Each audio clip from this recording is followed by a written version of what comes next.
दोस्तों, अगर मैं आपसे कहूँ दुनिया के सबसे अमीर लोग कौन है तो आपके दिमाग में Jeff Bezos, Bill Gates, Warren Buffett, mark Zuckerberg जैसे नाम आएंगे। हर साल दुनिया के सबसे अमीर लोगों की लिस्ट बनती है और इस लिस्ट में यही लोगों के नाम कभी ऊपर कभी नीचे होते रहते हैं और इनका नाम इस लिस्ट में होना बनता भी है क्योंकि करंट सिनारियो में यही लोग सबसे अमीर है। लेकिन क्या कभी आपके दिमाग में ये बात आई है, जब से दुनिया बनी है तब से लेकर अब तक जितने भी लोग दुनिया में आए हैं, अगर उन सब की बात करें तो अब तक का सबसे अमीर इंसान कौन था और उसकी संपत्ति कितनी थी? तो दोस्तों, आज के वीडियो में हम देखेंगे top 10 richest people of all time. इनकी दौलत के आगे आज के बिलियनर्स कुछ भी नहीं है। इस लिस्ट को इतिहासकारों ने और एक्सपर्ट्स ने बनाया है, जिसमें ना कि सिर्फ बिजनेसमैन है बल्कि राजा महाराजा, बड़े बड़े शासक भी शामिल है। दोस्तों, 10th पोजीशन पर है हेनरी फोर्ड। हेनरी फोर्ड का जीवन काल 30 जुलाई 1863 से 7 अप्रैल 1947 तक था। हेनरी एक अमेरिकन इंडस्ट्रियलिस्ट और बिजनेस मैग्नेट थे और ये फोर्ड मोटर कंपनी के फाउंडर भी थे। हेनरी अपनी कंपनी के प्रोडक्शन में चीफ डेवलपर थे असेंबली लाइन टेक्निक के। उस जमाने में कार सिर्फ कुछ चुनिंदा अमीर लोगों के पास ही हुआ करती थी। हर कोई कार को अफोर्ड नहीं कर सकता था, लेकिन हेनरी की फोर्ड मोटर कंपनी ने पहली ऐसी गाड़ी बनाई जिसे मिडिल क्लास अमेरिकन भी अफोर्ड कर सकते थे। हेनरी के ऐसा करने से अमेरिका के सड़कों की काया ही पलट गई। हर तरफ गाड़ियां दिखने लगी और फोर्ड मोटर कंपनी गाड़ियों का बहुत हाई लेवल मास प्रोडक्शन करने लगी, जिससे हेनरी फोर्ड बहुत अमीर बन गए और पूरी दुनिया में प्रसिद्ध हो गए। फिर कुछ वक्त बाद फोर्ड मोटर कंपनी ने मॉडल टी लॉन्च किया, जिसने ट्रांसपोर्टेशन इंडस्ट्री में तहलका मचा दिया। फिर इससे हेनरी फोर्ड और अमीर बने। अगर आज के वक्त के हिसाब से देखा जाए तो उस वक्त हेनरी फोर्ड का नेटवर्थ था 200 billion US dollars. 9th position पर है बेसिल सेकंड। बेसिल सेकंड का जीवन काल 958 से 15 दिसंबर 1025 तक था। बेसिल एक एम्परर थे। आज के वक्त में टर्की का जो कैपिटल है इस्तांबुल, किसी जमाने में इस शहर का नाम कॉन्स्टेंटिनोपल हुआ करता था। ऑटोमन साम्राज्य से पहले बाइजेंटाइन साम्राज्य की हुकूमत हुआ करती थी कॉन्स्टेंटिनोपल पर और कॉन्स्टेंटिनोपल बाइजेंटाइन अम्पायर का कैपिटल हुआ करता था, जहां का राजा बेसिल सेकंड था। बेसिल सेकंड ने करीब 50 साल तक राज किया और वो अपने वक्त का सबसे अमीर राजा था। अगर आज के हिसाब से देखें तो बेसिल सेकंड का नेटवर्थ था 210 billion US dollars. 8th position पर है कॉर्नेलियस वेंडरबिल्ट। वेंडरबिल्ट का जीवन काल 27 मई 1794 से 14 जनवरी 1877 तक था। कॉर्नेलियस वेंडरबिल्ट एक अमेरिकन बिजनेस मैग्नेट थे, जिन्होंने अपनी दौलत रेल रोड और शिपिंग के बिजनेस से बनाई थी। वेंडरबिल्ट अपने पिता का बिजनेस संभाल रहे थे, इनलैंड वाटर ट्रेड का। इन्होंने इस बिजनेस को बहुत बड़ा कर दिया था। उस वक्त रेल रोड इंडस्ट्री बहुत तेजी से उभर रही थी, तो वेंडरबिल्ट ने रेल रोड इंडस्ट्री में इन्वेस्ट करने का सोचा और इन्वेस्ट कर भी दिया। देखते ही देखते वेंडरबिल्ट ने न्यूयॉर्क सेंट्रल रेल रोड को ओन कर लिया। रेल रोड इंडस्ट्री और शिपिंग में वेंडरबिल्ट के बराबर कोई भी नहीं था। अगर आज के हिसाब से देखा जाए तो उस वक्त कॉर्नेलियस वेंडरबिल्ट का नेटवर्थ था 215 billion US dollars. 7th position पर है मीर उस्मान अली खान। निजाम ऑफ हैदराबाद, इंडिया। उस्मान अली खान का जीवन काल 6 अप्रैल 1886 से 24 फरवरी 1967 तक था, जिसमें से उस्मान अली खान 37 साल अपनी राजगद्दी पर बैठ पाए। फिर भारत देश आज़ाद हो गया। वह हैदराबाद के आखिरी निज़ाम रहे। मीर उस्मान अली खान अपने वक्त के दुनिया के सबसे अमीर इंसान थे, जिसके लिए 1937 में USA की फेमस टाइम मैगजीन के कवर पर उन्हें फीचर भी किया गया था। उस्मान अली खान की रईसी इस कदर थी कि एक जैकब नाम का डायमंड, जो अब तक का दुनिया का 5वां सबसे बड़ा हीरा है, इस हीरे की कीमत 40 मिलियन डॉलर्स है, भारतीय रुपए में लगभग 300 करोड़ रुपए। ये हीरा निजाम की ज्वेलरी का एक मामूली सा हिस्सा था, जिसे निजाम अपनी टेबल पर रखते थे और पेपर वेट के तौर पर इस्तेमाल करते थे। इसके अलावा निजाम के कार कलेक्शन में 50 रोल्स रॉयस गाड़ियां थी और देखभाल के लिए 300 नौकर थे। निजाम ने अपने शासनकाल में हैदराबाद में इलेक्ट्रिसिटी का निर्माण किया, रेलवेज, रोड्स और एयरपोर्ट भी बनवाए। निजाम अपना पैसा एजुकेशन सेक्टर में ज़्यादा खर्च करते थे, इसलिए यूनिवर्सिटीज़ और हॉस्पिटल्स भी बनवाए निजाम ने। अगर आज के हिसाब से देखा जाए तो उस वक्त मीर उस्मान अली खान का नेटवर्थ 236 बिलियन US डॉलर्स था, लेकिन Guinness book of world record का कहना है कि मीर उस्मान अली खान का नेटवर्थ 750 बिलियन US डॉलर्स था। 6th पोजीशन पर है Nicholas second of Russia. Nicholas को जार ऑफ रशिया भी कहा जाता है। निकोलास सेकंड का जीवन काल 18 मई 1867 से 17 जुलाई 1918 तक था। निकोलास पूरे रशिया के आखिरी एम्परर थे। रूसो जापानीज वॉर में जापान से हारने के बाद निकोलास ने रशिया में बहुत से बदलाव किए, जैसे लिटरेसी प्रोग्राम्स बनाए, मॉडर्न इंफ्रास्ट्रक्चर सेट किया और बड़े पैमाने पर इंडस्ट्रीज लगवाई और रशियन मिलिट्री में भी बदलाव किए। लेकिन जो रशियन कम्युनिस्ट थे उनका कहना था कि निकोलस एक वीक लीडर है जिसकी लीडरशिप बहुत कमजोर है। रूसो जापानीज वॉर में निकोलास के गलत डिसीजंस की वजह से लाखों मिलिट्रीज की जान चली गई। 1917 में फरवरी रिवॉल्यूशन के बाद न्यू रिवॉल्यूशनाइज्ड गवर्नमेंट ने निकोलास की संपत्ति सीज कर ली। निकोलास और उसके बेटे को बंदी बना लिया और जुलाई 1918 में निकोलास के साथ साथ निकोलास की बीवी, बच्चे और वफादार नौकरों का भी मर्डर कर दिया गया। अगर हम आज के हिसाब से देखें तो निकोलास का उस वक्त का नेटवर्थ था 300 बिलियन US$। 5th पोजीशन पर है एंड्रयू कार्नेगी। एंड्रयू कार्नेगी का जीवन काल 25 नवंबर 1835 से 11 अगस्त 1919 तक था। एंड्रयू एक स्कॉटिश अमेरिकन और फिलेंथ्रोपिस्ट थे। एंड्रयू कार्नेगी स्कॉटलैंड में जन्मे थे। 12 साल की उम्र में अपने माँ बाप के साथ 1848 में USA शिफ्ट हो गए थे।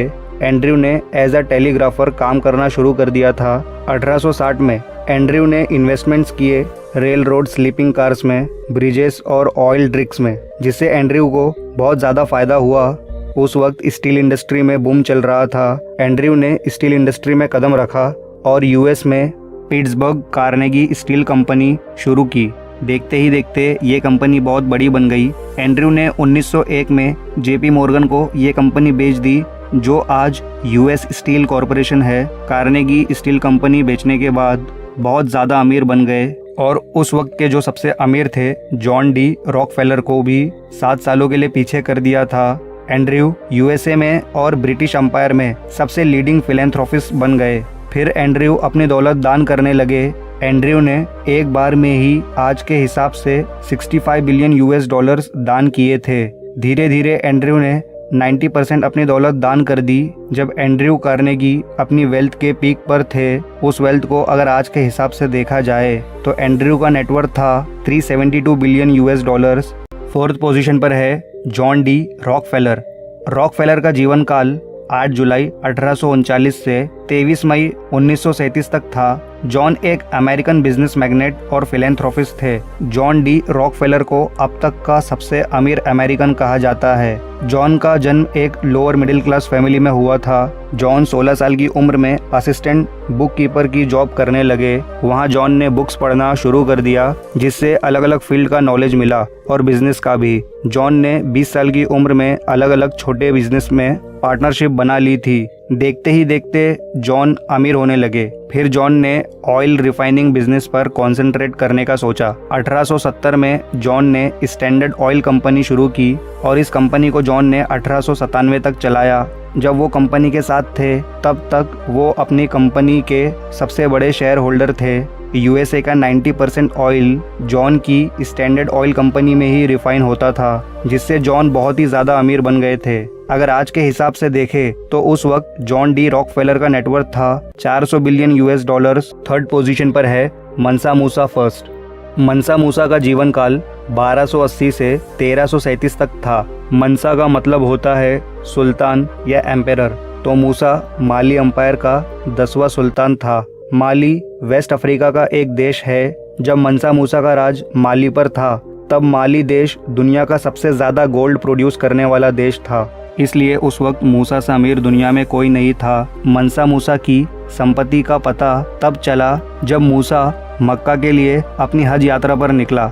इस यात्रा में घुड़सवार, पैदल सैनिक सब मिलाकर लगभग 60,000 लोग शामिल थे और इस हज यात्रा में 80 ऊँट भी शामिल थे और हर एक ऊँट पर 140 किलो सोना लदा हुआ था। मूसा का काफिला जिस रास्ते से गुजरता उस रास्ते में आने वाले भिखारी अमीर बन जाते। मूसा का काफिला जब इजिप्ट से गुजरा तो मूसा ने इतने सोने के सिक्के बांटे कि सभी भिखारी अमीर हो गए, जिससे पूरे मिस्र देश में महंगाई आ गई थी। मूसा की रियासत में सिर्फ माली देश नहीं आता था, आज के मॉडर्न अफ्रीका के कई देश आते थे। मूसा की सेना में 2 लाख सैनिक थे। अगर आज के वक्त के हिसाब से देखा जाए तो उस वक्त मंसा मूसा का नेटवर्थ था 415 बिलियन यूएस डॉलर्स। लेकिन दुनिया की मशहूर टाइम मैगजीन का कहना है कि मंसा मूसा की एक्चुअल संपत्ति को नापने का कोई तरीका नहीं है। हम ठीक अंदाज़ा नहीं लगा सकते मूसा की संपत्ति कितनी थी। सेकंड पोजीशन पर है जैकब फुगर। जैकब का जीवन काल 6 मार्च 1459 से 30 दिसंबर 1525 तक था। जैकब फुगर एक बहुत बड़े जर्मन मर्चेंट, माइनिंग, एंटरप्रेन्योर और बैंकर थे। जैकब का जन्म फुगर मर्चेंट फैमिली में हुआ था। ये फैमिली काफ़ी रिच और बिजनेसमैन की फैमिली थी। जैकब ने वेनिस में 14 साल की उम्र में एजुकेशन लेना शुरू किया। वहाँ वो काफ़ी लंबे अरसे तक रहे। 1487 तक वेनिस जैकब का मेन रेसिडेंस रहा।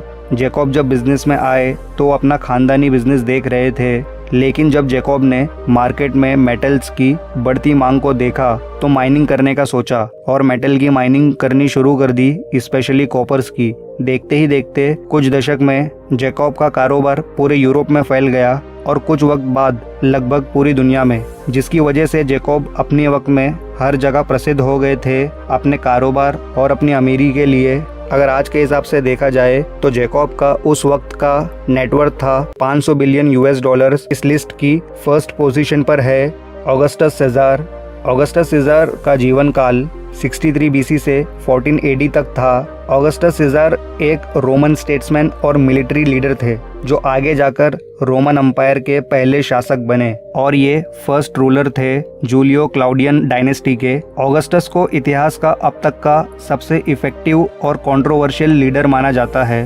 रोमन एम्पायर अपने वक्त का सबसे बड़ा साम्राज्य था। उस वक्त वर्ल्ड का जो जीडीपी था, इस जीडीपी का 30% रोमन एम्पायर से बनता था और रोमन एम्पायर का 1/5 जीडीपी ऑगस्टस सीज़र का पर्सनल नेटवर्थ था। दोस्तों, इस लिस्ट में आपने जितने भी लोगों को देखा वो सारे बिलियनर्स थे। ऑगस्टस सीज़र का नेटवर्थ 4.6 ट्रिलियन यूएस डॉलर्स था। दोस्तों, इतिहास की ये अब तक की सबसे ज़्यादा नेटवर्थ है।